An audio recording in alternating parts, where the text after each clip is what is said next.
আসসালামু আলাইকুম। আজকে আমি করে দেখাবো বেগুন ছড়া বেগুন চপ।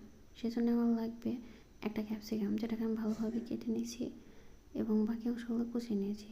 কুচানো অংশগুলোকে আমি একটা বাটির মধ্যে নেব। এর মধ্যে আমি একটা ডিম দেব, তারপর একটু লবণ, একটু মরিচের, একটু হলুদের গুঁড়া দিয়ে ভালোভাবে এটাকে মেখে নেব।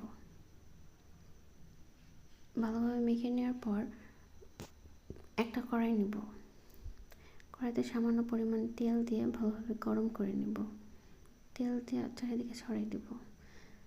তারপরে কেটে রাখা ক্যাপসিকামগুলোকে আমি কড়াইতে দিয়ে সামান্য পরিমাণে একটু ভাজবো। এরপরে কুচিয়ে রাখা ক্যাপসিকামগুলোকে এর মধ্যে দিয়ে দেব। তিনটাতে ভালোভাবে পুর করে দিয়ে দেবো, যেন ভরাট হয়ে যায়।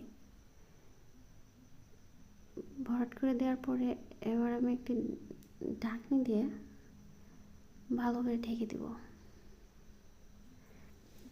ঢেকে রাখবো 5 মিনিটের মতো। তারপরে উল্টে পাল্টে ভালোভাবে ভেজে নেব। এভাবে একবার বাড়িতে বানিয়ে দেখুন, অসম্ভব মজার হয়।